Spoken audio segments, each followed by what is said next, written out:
الحمدللہ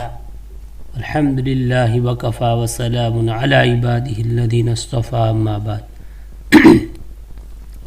محترم سامعین کرام، بزم اشرف کی الحمدللہ 11ویں مجلس کے پہلے حصے میں آپ سبھی حضرات کو اہلا و سہلا و مرحبا کہا جاتا ہے۔ حکیم الامت مجدد ملت حضرت مولانا اشرف علی صاحب تھانوی رحمۃ اللہ علیہ نے ایک مرتبہ اخلاق رسول مقبول صلی اللہ علیہ وسلم کو ذکر فرمایا کہ ہمارے حضور صلی اللہ علیہ وسلم میں بناوٹ اور تصنع نام کو بھی نہ تھا، اور یہ خاص دلیل ہے آپ کے سچے ہونے کی۔ بناوٹ اور تصنع سے آدمی جھوٹا ہوتا ہے تو جھوٹا آدمی خالی نہیں ہو سکتا۔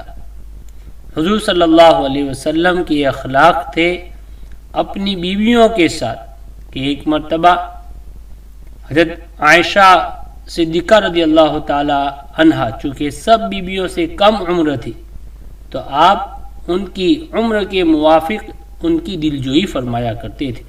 چنانچہ حضور صلی اللہ علیہ وسلم ایک مرتبہ ان کے ساتھ دوڑے بھی ہیں، چونکہ حضرت عائشہ صدیقہ رضی اللہ تعالی عنہا کم عمر کی تھی، اور جس وقت کم عمر کی تھی تو چھڑیرے بدن کی تھی، اور حضور صلی اللہ علیہ وسلم بڑی عمر کے تھے، آپ کا جسم مبارک بھاری ہو چکا تھا۔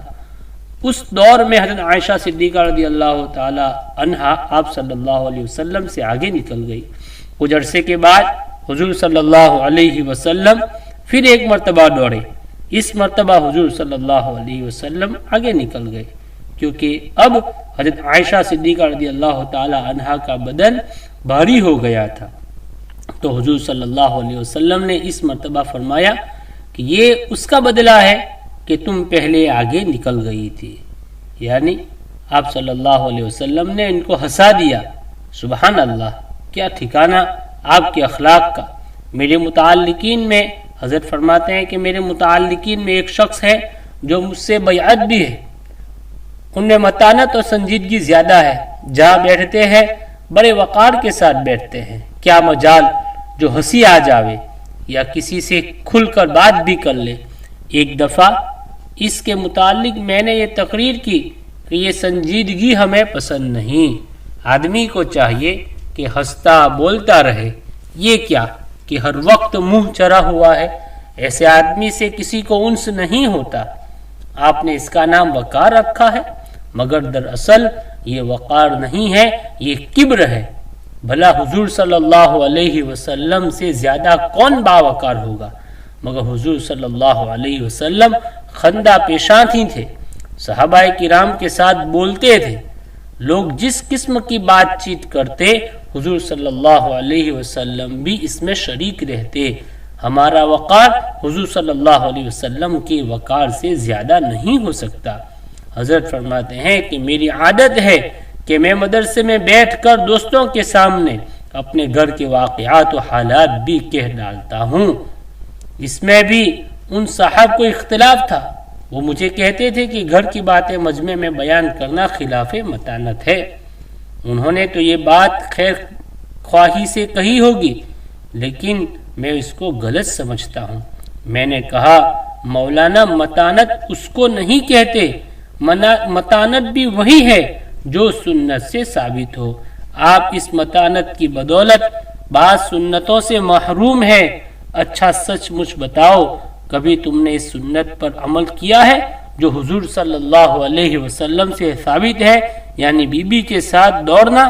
اور بحمداللہ مجھے یہ دولت نصیب ہوئی ہے، ہم نے اس سنت پر عمل کیا ہے۔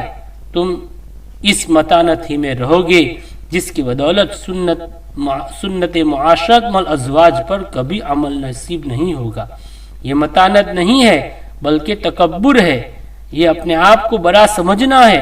حضور صلی اللہ علیہ وسلم کی حالت یہ تھی کہ بکری کا دودھ اپنے ہاتھ سے دوہ لیتے، ترکاری کاٹ لیتے اور گھر کے کاموں میں گھر والوں کی مدد فرماتے۔